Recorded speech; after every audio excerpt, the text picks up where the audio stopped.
كلمة صالحة وصلى فضيلة الشيخ مولانا محمد صلى الله عليه وسلم وعلى آله وصحبه وأزواجه وذريته وأهل بيته كما شهد لا إله إلا الفاتحة. أعوذ بالله من الشيطان الرجيم. بسم الله الرحمن الرحيم. الحمد لله رب العالمين الرحمن الرحيم مالك يوم الدين إياك نعبد وإياك نستعين اهدنا الصراط المستقيم صراط الذين أنعمت عليهم غير المغضوب عليهم ولا الضالين. السلام عليكم ورحمة الله وبركاته. وعليكم السلام. Alhamdulillah nusalli wa nusallimu ala Rasulillah Sayyidina wa Maulana Muhammad ibn Abdillah alladzi la nabiyya ba'dah. Salatan wa salaman daimaini mutalazimaini ila yaumil qiyamah, amma ba'du.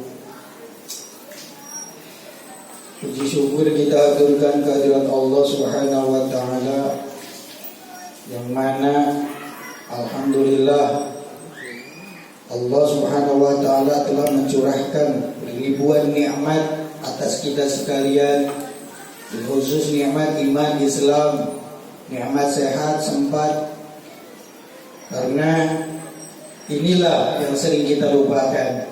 Banyak orang sehat, majlis di depan matanya sendiri, tapi kenapa tidak bisa menyempatkan diri untuk duduk di majelis? Nah itu, makanya itu salah satu daripada nikmat daripada Allah yang sering kita lupakan. Kita dikasih kesempatan untuk duduk di majelis ta'lim.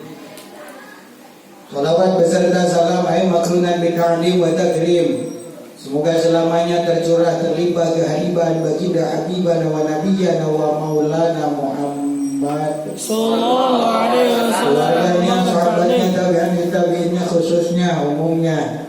Semoga kita sekalian nanti ada di dalamnya, dan nanti di yaumil akhir kita mendapatkan syafaatul ummah daripada baginda habibana Muhammad sallallahu alaihi wasallam.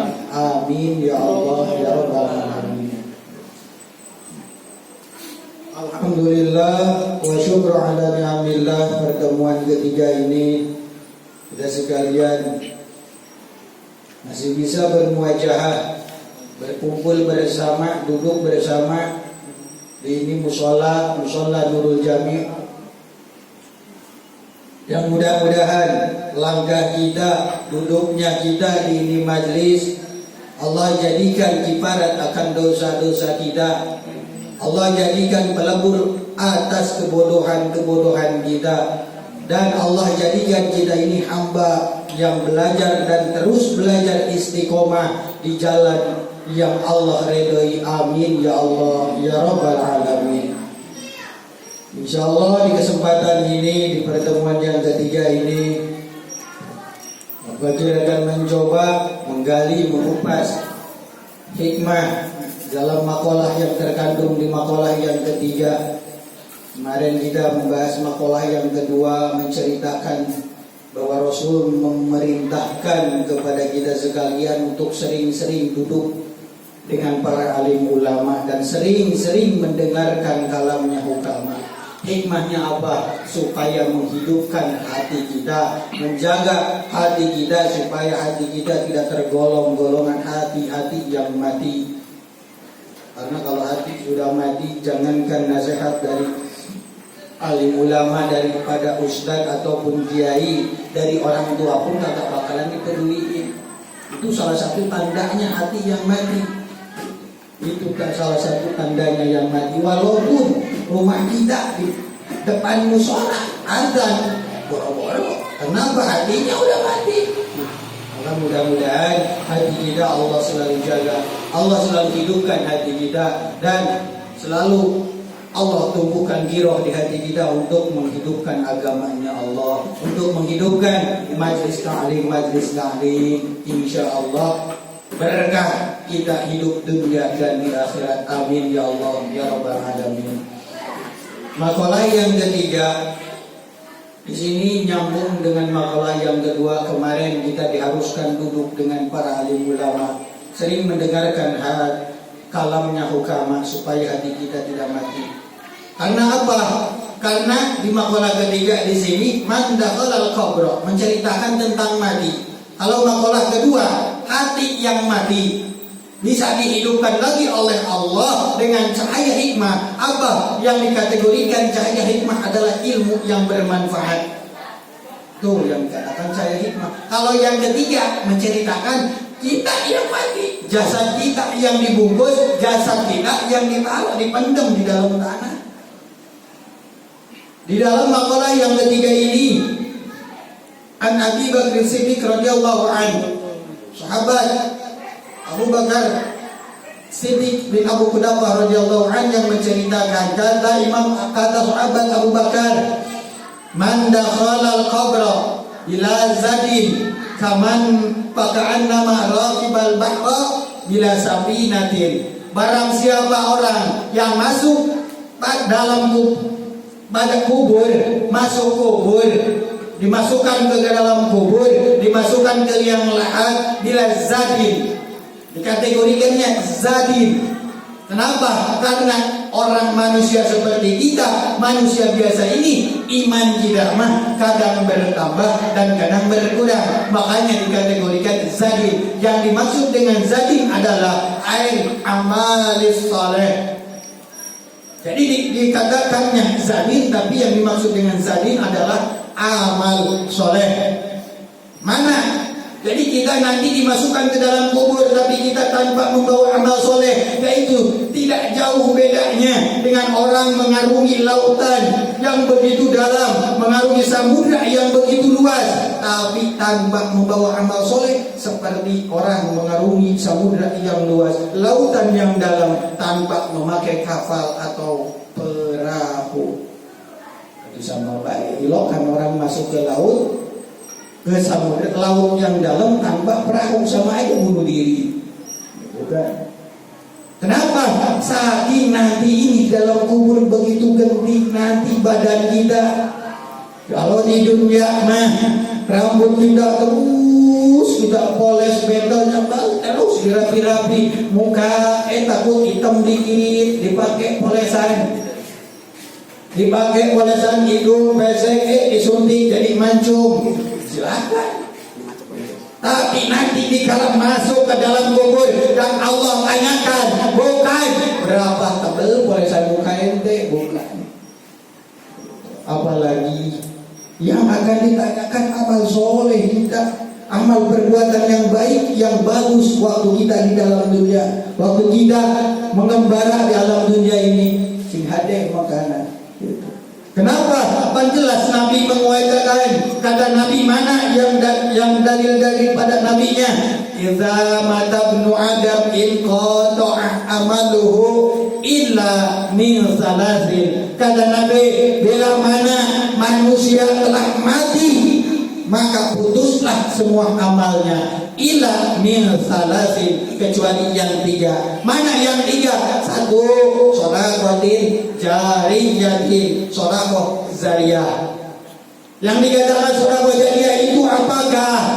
Kita misalkan sholawat terus minta ampun dari pihak umumin ya, umumin nih dari kita si Anu bin Anu, itu mah bukan sholawat zariyah. Tapi yang dibahasakan sholawat zariyah di sini, tangan kanan mengeluarkan, usahakan tangan kiri jangan sampai tahu. Boro-boro tetangga yang harus tahu. Jadi singa deh. Tangan kanan mengeluarkan, tangan kiri jangan sampai tahu. Itu yang akan ikut nanti dalam kubur, yang akan nemenin kita di alam kubur. Yang kedua, ilmu yang tafi'u bih, ilmu yang bermanfaat. Seperti mana kita paham tajwid, kita ajarkan, kita paham basmalah, kita ajarkan. Misalkan ngajarin ke adik kita, ke anak kita, ke saudara kita, hingga mereka bisa paham baca basmalah. Oh, basmalah itu seperti ini. Oh, Fatihah itu seperti ini. Oh, rukun sholat itu seperti ini. Pembatalan sholat seperti ini. Itulah ilmu yang bermanfaat, yang akan nemenin kita nanti di kubur. Yang ketiga, awaladin soleh yad'ulah. Nih nemenin nanti. Apa? Bukan antumnya, orang tua antum meninggal, bukan antumnya ikut dikubur, tapi doa daripada kalian ini. Misalkan nih, kita punya orang tua sudah meninggal, antum duduk di majelis taklim,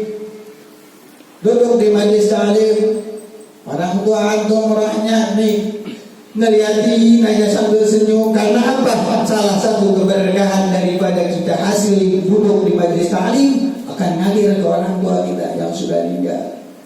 Kita misalkan ikut pikiran, baca zikir la ilaha illallah, la ilaha illallah. Salah satu dari fadilah yang kita bacakan zikirnya ngalir ke orang tua kita yang sudah meninggal.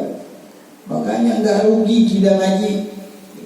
Justru yang rugi mah ngaji kagak beku, ngaji kagak bisa, waktu orang ngaji malah paling fanatik. Nauzubillah.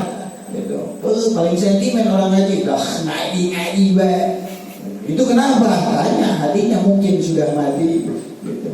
Doakan mudah-mudahan nanti besok ke depannya, malam Senin ke depannya di sini penuh orang-orang sini pada masuk ke musola. Mohon maaf tadi agak telat emang datangnya. Emang tadi lagi males-malesan karena suara agak sember juga. Terus-terusan dikejar baik. Alhamdulillah Allah diberi cagir tapi maksa alhamdulillah pas wayangnya ke sini ya Allah kasih lancar juga, suara agak ada lagi. Mudah-mudahan makanya doain. Maka kalian duduk di sini nih, duduknya aja keberkahan ngalir ke orang tua ente. Misalkan kagak percaya, biar tinggal dulu orang tua kitanya, nanti baru kerasa. Sing ada itu yang akan nemenin kita di kubur cuma 3 perkara: sedekah jariyah, ilmu yang bermanfaat, anak yang soleh, dan selalu mendoakan orang tuanya dikala orang tuanya sudah meninggal. Atau misalkan kalian mau tahu cara mendoakan orang tua kalian seperti apa kalau kalian agak mau ngaji. Gitu. Makanya ngaji supaya paham, supaya ngerti, mendoakan aja orang tua kita nanti dikala meninggal. Ustaz nggak usah ngaji banyak, Ustaz doa imam tenang, ada Ustaz dari mana-mana. Ustaz mau datang diundang ke sini, dan kalau dibayar maka mau dilokan baik. Orang harus pakai bensin kata dia. Makanya ente ini belajar hadiah tawasul. Untuk apa? Orang tua saya masih hidup, Ustaz. Ngapain kita harus belajar tawasul? Orang tua nih tawasul, kita kirim Fatihah. Walaupun orang tua kita masih hidup, tetap kita harus kirimin Fatihah. Kenapa? Kalau kata bahasa ulama ahli hikmah, Fatihah yang kita kirimkan walaupun orang tua kita masih hidup, dikala orang tua kita meninggal, kayak ibarat kata beliau ini udah punya celengan. Makanya orang tua kita masih hidup ini, Ustaz, gak usah kirim Fatihah. Iya masih hidup. Gitu. Makanya doain terus. Misalkan orang tua kita masih pembat, agak mau sholat, masih ogah-ogahan ngaji, apalagi gak usah dengan lisan. Kita madep habis sholat baca Fatihah, khususkan buat orang tua kita. Supaya apa? Melemahkan hatinya, melemahkan nafsunya, supaya lebih mau madep sama Allah Subhanahu wa taala. Si hade gitu. Karena gini jelas, kita itu bakal mati, bakal masuk dalam kubur, dan yang akan kita bawa bukan mobil yang bagus, bukan rumah yang mewah, bukan istri yang cantik, bukan suami yang ganteng dikala kita mati. Atau istri kita cantik paling nangis setengah jam doang, udah kita dikubur mah boro-boro. Makanya sing ada ngaji itu tidak ada batasnya. Kita mah udah kuliah masa harus ngaji? Emang ngaji dibatas? Kagak. Itu bahasanya utubul ilma minal mahdi ilal lahdi. Carilah olehmu ilmu yang Allah ridhai daripada mulai lepas daripada belajar seorang ibu sampai masuk ke liang lahat. Nah kalau nggak mau ngaji tinggal pilih mau dimasukin ke liang lahat apa gimana. Makanya insya Allah kalau orang ngaji mah nanti ibadah kita akan terasa, kejaga hati kita. Kenapa? Ya itu salah satunya Mual pedegong amat bahasa namanya mandu daik diuk di majelis taklim nan gitu hari masjid hari diuk di pengajian dia setengah jam deh bujur aratil mata tumbuh cangkeng nyeri. Itulah godaannya. Kenapa orang diuk keningali lecampion mah 2 jam ancep baik. Itu kenapa? Itu karena sama setan. Kalau ngaji ya beda lagi cerita. Diteruskan lagi kata Nabi menguatkan lagi, kita bakal masuk dalam kubur. Masuknya orang ke dalam kubur, dimasukkannya manusia ke dalam kubur. Bila mana manusia itu masuk ke dalam kuburnya tanpa membawa amal soleh, seperti orang mengarungi samudra yang begitu luas, lautan yang begitu dalam, tanpa memakai kapal atau perahu. Dikerebek. Jangankan di lautan, coba aja di Sadane. Jangan lautan dulu, terlalu luas, Sadane aja. Gak usah pakai rakit, gak usah pakai perahu, loncat sono ke tengahnya.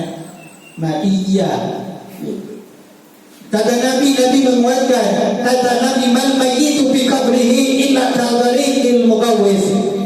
Adapun keadaan mayit di dalam kuburnya, illa kalbariqil mugawwis, itu seperti manusia yang tenggelam dan meminta pertolongan, tapi tidak ada buat pegangan, tidak ada orang yang mau nolongin. Makanya kan tadi udah dibilang, jangankan lautan dulu, kita coba Sadane aja loncat mau, mana Sadane yang paling dalam, loncat sono. Kan ketemu di sono tadi udah pakai. Itu makanya itu kita masuk dalam kubur tanpa membawa amal soleh, seperti kita loncat ke Cisadane tanpa pakai kapal, tanpa pakai perahu. Itu sing ada yakin kita duduk di majelis taklim kagak bakalan rugi. Oh, sudah Ustaz duduk ngaji mah kita cuma pakai sarung, pakai peci, kagak gaul. Kata siapa kagak gaul? Justru gaulan yang pakai sarung, yang pakai peci. Yang rambutnya dipirangin mah awal udah kayak musang. Aduh iya, kita harus bisa kebalikin. Sekarang kan zamannya orang pakai cadar dibilang ninja, giliran orang seksi dibilang orang Dayak kagak mau. Aduh iya, coba Tarsan doang yang tutup ini ya. Pantat kemana-mana, paha kemana-mana, Tarsan sama orang Dayak. Gila orang pakai cadar dibilang ninja, gila orang pakai peci, pakai sarung katanya habis disunat. Ya, gila laki-laki yang rambutnya dipirangin dibilang musang, mabok dia.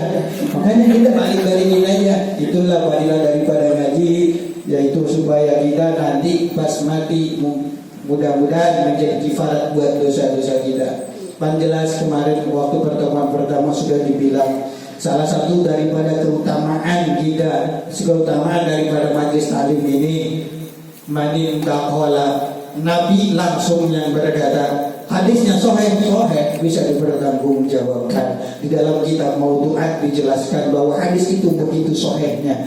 Kenapa? Jawab Nabi, manin taqala ya ta'allama ilman ghufira lahu qabla ayatwa.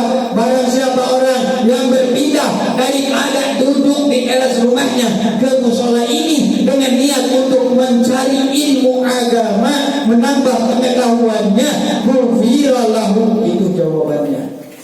Maka diampunlah lahu kedua orang itu, kepada orang itu, qabla ayatwa, dosa-dosanya Allah ampuni sebelum kita melangkahkan 2 kaki, ngebantu 2 lengan. Kamu orang kesiuk di dia sing ada. Itu salah satu daripada fadilahnya. Sahih hadisnya sahih. Misalkan ada orang, gak kata siapa, ayo bisa dipertanggungjawabkan, kitabnya banyak di rumah, kitab hadis. Gampang, orang zaman dah asal baik ngomong. Ditanjihul qaul hadis ada dalam kitab Riyadhus Shalihin, ada dalam kitab Duratun Nasihin, ada di dalam kitab Maudhu'at, ada itu hadis. Karena kan sekarang banyak orang yang gampang menyalahkan orang lain. Ngapain tahlil bid'ah, ngapain jarah bid'ah. Ya, hari make HP dipakai, motor dinaikkan pantol. Bahasa masih ada banget. Apa-apa bid'ah, apa-apa bid'ah. Sedangkan kalau kita ingin mengikuti Rasul, susah. Rasul mah bajunya dari kalung goni, cuma dikecos. Taruhlah Rasul dari apa? Pelemah korma. Tuh ngomong-ngomong bid'ah, emang kita udah bisa ikuti Rasul? Kagak bakalan. Bid'ah itu apa? Yang tidak ada di dalam waktu Rasulnya, yang tidak ada dalam waktu kurun zaman riwayat Rasulnya. Tapi sing hade, kan semua bid'ah itu dolalah, karena bid'ah terbagi. Ada bid'ah dolalah, ada bid'ah hasanah, ada bid'ah manzubah. Sing hade. Kalau tahlil masuknya mana? Bid'ah hasanah. Kalau maulid masuknya mana? Bid'ah hasanah. Yang bagus dan dianjurkan itu. Makanya kalau kita nggak ngaji, maka orang bilang bid'ah ngeper, nggak maulah bid'ah kata si Anuge, tahlil mah bid'ah, ya mah bid'ah. Tapi kan kalau dia kasih tahu ini, mungkin bisa aja nepis. Bid'ah aja, kubur dulu baru bilang bid'ah. Nah, itu jadi nanti kita kenapa? Kata Nabi, man mayyit fi qabrihi illa kalbarikil mugawis. Adapun keadaan mayit di dalam kuburnya ini seperti orang yang tenggelam dan terus meminta pertolongan. Dia mau megang-megang apa? Dia mau teriak sama orang, boro-boro kedenger. Kita di dalam kubur pun seperti itu. Allah masukkan kita ini sama orang masih hidup, dimasukkan ke tanah, dipakai papan. Udah gitu terus diinjakin, dimasukin tanah, diinjakin begitu sadar. Dan istri kita yang cantik gak bakalan mau nemenin. Mobil kita yang megah gak bakalan masuk, dimasukin ke kubur. Rumah yang megah apalagi. Yang mana? Yang tiga ini. Pertama, sedekah jariyah, ilmu yang bermanfaat, anak yang soleh. Nih, antum ini celengan buat orang tua antum semua.